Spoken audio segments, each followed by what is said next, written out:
కుటుంబంలో వారసుడు పుడితే మీ ఇంటి కోడలు నొప్పులు పడే దగ్గర నుంచి మొదలుపెట్టి డెలివరీ అయ్యి బిడ్డతో ఇంటికి వెళ్లేదాకా కవరేజ్ జరిగేది కదా. కనీసం బారసాలకైనా తెలిసేది కదా. ఎందుకింత సీక్రెట్ గా మెయింటైన్ చేశారు? చెప్పండి మేడం, మీ మనవడి గురించి ఇంత రహస్యంగా ఎందుకుంచారు? బయట ప్రపంచానికి తెలియకుండా ఎందుకుంచారు? చెప్పండి మేడం. మేడం ఆన్సర్ చేయండి. చెప్పండి మేడం. నా కూతురికి చేసిన అన్యాయం ఎక్కడ బయటపడుతుందోనని అందరూ మౌనంగా ఉంటారా? ఈ బిడ్డ నా కూతురికి పుట్టలేదని ఇప్పుడే చెప్పేస్తాను. చెప్పండి మేడం. చెప్పండి చెప్పండి. ఆపండి ఆపండి ఆపండి ఆపండి ఆపండి. అసలు ఏం జరిగిందో నేను చెప్తాను. అమ్మా నువ్వు కావ్యం. మేం కళ్యాణం సమయానికి జరిపించడానికి వచ్చాం. ఇప్పటికే మాకు చాలా టైం అయిపోయింది.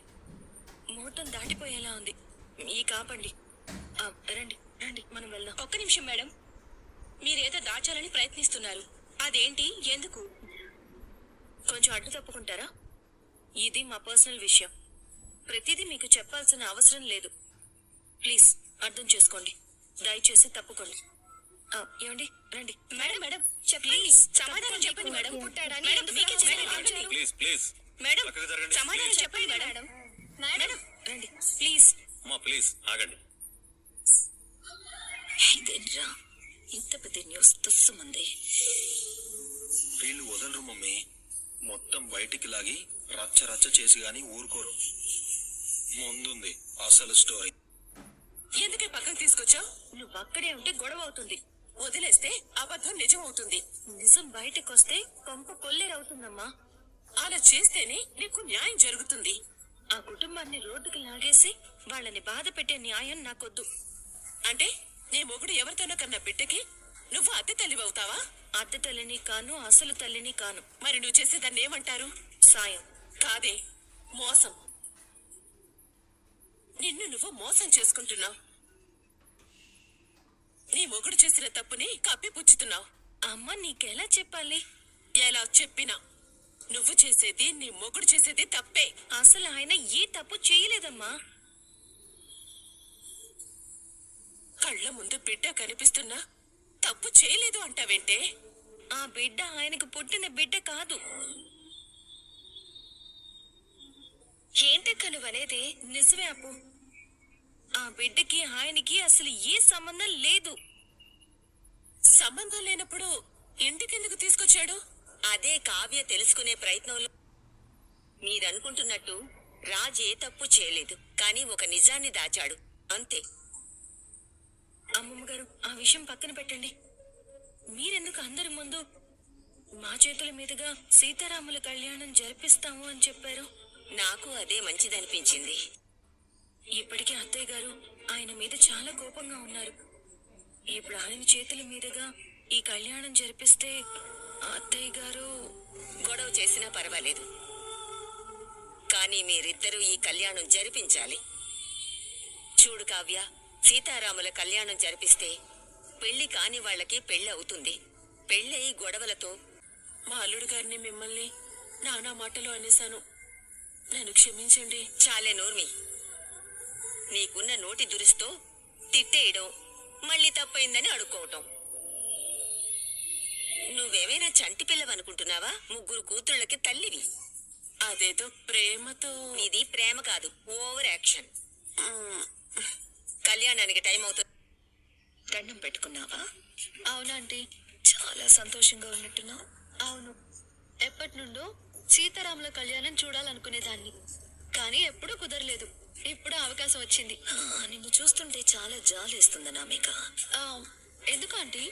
చూసే అవకాశానికి ఎంత మురిసిపోతున్నావు, కానీ అదే కళ్యాణం నువ్వు కళ్యాణ్ చేతుల మీదుగా జరిపిస్తే ఎంత గొప్పగా ఉంటుందో ఆలోచించలేకపోతున్నా. మా చేతుల మీదుగానా? ఏ మీకేం తక్కువ? ఇప్పుడు కళ్యాణ్ ఆఫీస్కి ఎండి కదా. నిజమే అనుకోండి, కానీ బామ్మగారు రాజ్ కావ్యాల చేతుల మీదుగా జరిపిస్తున్నామని వీడియో ముందు చెప్పేశారు కదా. అదేమైనా శిలాశాసనం ఆ మీడియా వాళ్ళకి చెప్తే నిజం చెప్పాలంటే రాజ్ కావ్యాల కంటే సీతారాముల కళ్యాణం జరిపించే అర్హత మీకే ఉంది. అదెలా ఆంటీ? పిచ్చనామిక, రాజ్ ఎవరితోనో బిడ్డని కని తీసుకొచ్చాక తనకి కళ్యాణం చేసే అర్హత ఎక్కడుంటుంది చెప్పు? అది తెలిస్తే ఎవరు మాత్రం ఎందుకు ఒప్పుకుంటారు? నిజమే ఆంటీ, మీరు చెప్తే కానీ నాకు ఆలోచనే రాలేదు. ఇప్పుడు వచ్చింది కదా, మరి ఇంకా ఎందుకు ఆలోచిస్తున్నావు? ఇంకా ఆలోచించేది ఏం లేదు ఆంటీ. ఈ కళ్యాణం మా చేతుల మీదుగానే ఇప్పుడు జరిగే సంగ్రామాన్ని మొత్తం మీడియాకు తెలిసేలా చేస్తాను. ఇంటి పరువు బాబు, మీ దంపతుల చేతుల మీదుగా అమ్మవారికి స్వామివారికి పట్టు వస్త్రాలు సమర్పించండి. ఓం ఆపదామపహర్తారం దాతారం సర్వసంపదాం. ఇప్పుడు కళ్యాణం జరిపించేది బావగారు కావ్యకేనే కదా? అవును, కానీ బావగారికి ఈ కళ్యాణం జరిపించే అర్హత ఉందా? లేదని నువ్వు అనుకుంటున్నావా? ఇంటికి పెద్ద కొడుకైనంత మాత్రాన అర్హత. నువ్వేం మాట్లాడదలుచుకున్నావో అది సూటిగా చెప్పు, అంతేగాని మా అన్నయ్య అర్హత గురించి మాట్లాడే శ్రీరాముడు అంటేనే ఏకపత్ని వ్రతుడు. అంటే ఆయన జీవితంలో ఉన్నది ఒకే భార్య. అలాంటి ఆదర్శ పురుషుడికి కళ్యాణం జరిపించాలంటే జరిపించే వాళ్ళు కూడా అలాగే అనామిక, ఎక్కడ ఏం మాట్లాడాలో తెలీదా? అవతల మీడియా ఉంది. నువ్వు ఇప్పుడు ఆ విషయాలన్నీ మాట్లాడితే లేనిపోని రచ్చ మొదలవుతుంది. మనం అవన్నీ తర్వాత మాట్లాడుకుందాం. తర్వాత మాట్లాడడానికి ఏమీ మిగలదు. వడపప్పు పానకం తీసుకుని టీ దానం, టిఫిన్ దానం, అన్నదానం పూర్తి చేసుకుని వెళ్ళిపో. ఇందులో ఇప్పుడు మాట్లాడుకోవాల్సినంత ముఖ్యమైన విషయం ఏముందమ్మా? ఉంది మా బావగారు ఇంకో అమ్మాయితో కలిసి బిడ్డని కన్నారు కదా, అంటే ఏకపత్ని వ్రతుడు కాదనే వారి చేతుల మీదుగా కళ్యాణం ఎలా జరిపిస్తా? నువ్వు చాలా పెద్ద విషయాలు మాట్లాడుతున్నావమ్మా. అవన్నీ మనం ఇంటి దగ్గర తవ్వి పోసుకుంటూనే ఉన్నా. తవ్వి పోసుకున్నా, ముంచి పోసుకున్నా అనామిక అడిగిన దాంట్లో తప్పేముంది? అబద్ధమేముంది? అది నిజమే కదా. అందుకని మన ఇంటి గుట్టు మొత్తం ఇక్కడే వివరంగా చర్చించుకోవాలా? దీనికైనా సమయం సందర్భం ఉండక్కర్లేదా?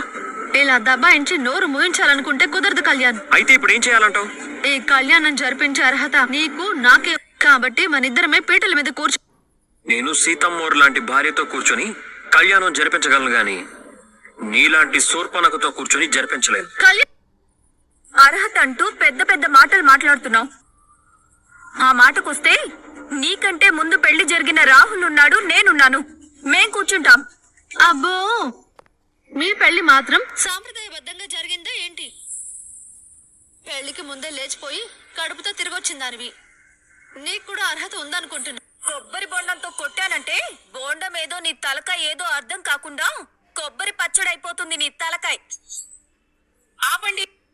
ఇలాంటివన్నీ ఇంటి దగ్గర మాట్లాడుకోకుండా గాడిదలు కాసారా మీ అత్త కోడళ్ళు? ఇక్కడికొచ్చి పంచాయతీ పెట్టి ఇంటి దగ్గర ఎవరు ఈ విషయం గురించి మాట్లాడలేదు కదా అత్తయ్య. ఇక్కడికి వచ్చాక తెలిసింది, అందుకే అడ్డుకోవాల్సి. ఏందమ్మా నువ్వు అడ్డుపడేది? ఇందక్కడి నుంచి చూస్తున్నాను. అత్త లేదు, మామ లేదు, మొగుడు లేడు. పెద్దవాళ్ళు ఇంత మంది ఉండగా నిన్న కాక మొన్న ఉడతలాగా ఊడిపడిన దానివి నువ్వు మాట్లాడుతున్నా. ఏం తెలుసు నీకు? ఏం తెలుసు? మా అల్లుడు ఇంకో భార్యని చూసావా? లేకపోతే దగ్గరుండి నువ్వే పెళ్లి జరిపించావా? ఫోటోలేవి, సాక్ష్యాలేవి, సాక్షులేరి? అసలు ఏం జరిగిందో దాని వెనుకున్న నిజాలేంటో ఇక్కడున్న ఎవరికైనా తెలుసా? ఇప్పటి వరకు ఆ బిడ్డ తల్లి ఎవరో చూసిన జీవి ఇక్కడుందా? నువ్వేదో పెద్ద ఆరిందలో దిగొచ్చినట్టు మాట్లాడుతున్నావు. నువ్వెంత, నీ వయసెంత, నీ లెక్కెంత? ఉంటే ఉండు, పోతే ఎగేసుకుని పోవు. కళ్యాణం జరిపించేది నా కూతురు, నా అల్లుడే. ఏం చేసు. రాజ్, కావ్య, మీరు పట్టు వస్త్రాలు సమర్పించండి. అమ్మమ్మ గారు, ఇంకొక మాట మాట్లాడితే లాగి మీ అత్తా కోడళ్లకు ఇంట్లో చేసే రభస చాలదా? దేవుడి కళ్యాణంలో కూడా మీ కుళ్ళు నోరెత్తావంటే మర్యాద దక్కదు. కళ్యాణం ప్రశాంతంగా జరగకుండా ఎవరెవరు అడ్డుపడతారో వాళ్ళందరినీ తిరిగి ఇంటి గడపలోనే పంతులు గారు, మీరు కానివ్వండి. అమ్మా అలాగే. లోకాభిరామం శ్రీరామం భూయో భూయో నమామ్యహం. శ్రీరామ రామ రామేతి రమే రామే మనోరమే. ఇటుండము సహస్రనామ తత్తుల్యం రామనామ వరాననే. రామాయ రామభద్రాయ రామచంద్రాయ వేద. ఎన్ని కష్టాలు వచ్చినా సరే ధైర్యంగా ఎదుర్కొనే శక్తిని ప్రసాదించండి. నా కాపురంలో ఎలాంటి కలతలున్నా తొలగిపోయేలా ఆశీర్వదించండి. ఆ నిజమేదో బయటికి రావాలి.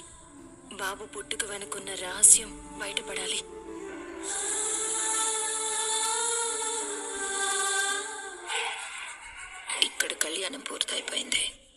బయట మీడియా వాళ్ళకి మనం ఏం చేయమని చెప్పామో అది చేసేలా చూడు. వాళ్ళంతా రెడీగానే ఉన్నారు మమ్మీ. ఇంకా సేపట్లో రాజ్ ఆ బిడ్డ రహస్యం మీడియా ముందు చెప్పక తప్ప. చెప్పండి సార్. ఏం చెప్పాలి? నేను చెప్పిందేంటి, నువ్వు చేసిందేంటి? మీరు చెప్పినట్టే బాబు గురించి అడిగాను కదా సార్, కానీ తర్వాత చెప్తానని వెళ్ళిపోయారు కదా. ఇప్పుడు పూజ పూర్తి చేసుకుని తిరిగి వస్తారు, అప్పుడు మాత్రం వదిలిపెట్టకు. మీరే చూస్తారు కదా సార్. నీ సొంత తెలివేం వద్దు, నేను చెప్పిన వాటిని చెప్పినట్టుగా అడుగు. ఏంటో చెప్పండి సార్. రాజ్ మరొక అమ్మాయితో ఇల్లీగల్ రిలేషన్షిప్ పెట్టుకుని బాబుని కన్నాడు. దానివల్ల ఇంట్లో పెద్ద పెద్ద గొడవలు జరుగుతున్నాయి. ఇప్పుడు కూడా సీతారాముల కళ్యాణం రాజ్ చేయడానికి వీల్లేదు అని గొడవ జరిగింది. ఇవన్నీ నీకు ఆల్రెడీ తెలిసినట్టుగా మాట్లాడు. ఎంత ఇన్ఫర్మేషన్ ఇచ్చిన తర్వాత కూడా ఎందుకు వదులుతాను సార్? దుగ్గిరాల ఫ్యామిలీలో అక్రమ సంబంధంతో కళంకం అంటూ ఆ ఇంటి రహస్యాన్ని బయట పెడతాను. నిజాలు బయటికి తీసి రాజ్ సార్ చేసిన తప్పులన్నీ అందరికీ తెలిసేలా చేస్తాను. ఇలాంటి హాట్ న్యూస్ కోసమే కదా సార్ మేము కూడా ఎదురు చూసేది. ఉంటాను. ఇదేంటి, తన మాటలు వింటుంటే కావాలనే అక్క ఫ్యామిలీ పరువు తీయడానికి ఏదో కుట్ర జరుగుతున్నట్టు అనిపిస్తుంది. వెంటనే ఈ విషయం కళ్యాణ్కి చెప్పాలి. ఏం కోరుకున్నావు? ఎదుటి వాళ్ళు నాశనమైపోవాలని కోరుకునే వాళ్ళకి కుక్క చావు రావాలని. ఎందుకు నాకట్టంగా నిలబడ్డావు? చిన్న క్లారిటీ కావాల్సి వచ్చింది. ఏంటది? నీ కూతురికి నీ అల్లుడు అన్యాయం చేశాడు కదా, అయినా నీకేం బాధగా లేదా? మామూలుగా మీలాంటి వాళ్ళు, అదే మీ స్థాయి వాళ్ళు ఆడగ్యాంగనేసుకొచ్చి అడ్డమైన మాటలంటూ న్యాయం కోసం పోరాటం చేస్తూ ఉంటారు కదా. నువ్వు అలాంటి ప్రోగ్రామ్ ఏం పెట్టుకోలేదేంటి? నీ అల్లుడు నీ కూతురుకు అన్యాయం చేసి మరో ఆడదాంతో బిడ్డని కని ఆ బిడ్డని ఇంటికి తీసుకొచ్చిన నీ అల్లుడు నీ కూతురే పూజలో కూర్చోవాలని వాదించావు కదా. అంటే ఏం నీ ఉద్దేశం? నా ఉద్దేశం ఏంటని నువ్వు అనుకుంటున్నావు? ఏముంది, ఇవాళ బిడ్డని తీసుకొచ్చిన వాడు రేపు తల్లిని కూడా తీసుకొచ్చి నీ కూతురికి సవతిని గిఫ్ట్ గా ఇచ్చినా నీకేం అభ్యంతరం లేనట్టుంది. Buy one get one offer scheme లాగా ఈ ఆఫర్ చూపిస్తే అప్పుడు కూడా సర్దుకు పొమ్మనే నీ కూతురికి చెప్తావు, అవునా? నీకు కావాల్సింది న్యాయం కాదు, నీ కూతురు మా ఇంట్లోనే ఉండాలి, ఆస్తి అనుభవించాలి, అంతేనా? అంతే కదా. అన్నీ తెలుసు నీకు, అయినా నాతోనే చెప్పించాలనుకుంటావు. నువ్వు భలే తెలివిందానివి రుద్రాడి. ఆగండి సార్. రాజుగారికి కళ్యాణం చేసే అర్హత లేదని మీ ఇంటి కోడలు అంటున్నట్టు తెలిసింది. దీనికి మీరు సమాధానం ఏం చెప్తారు? మీరు ఆఫీస్ బాధ్యతల నుండి తప్పుకున్నట్టు తెలుస్తోంది. దానికి కారణం ఈ బిడ్డ మీ భార్య కావ్య గారికి పుట్టిన బిడ్డ కాదని మీరు ఎవరితోనో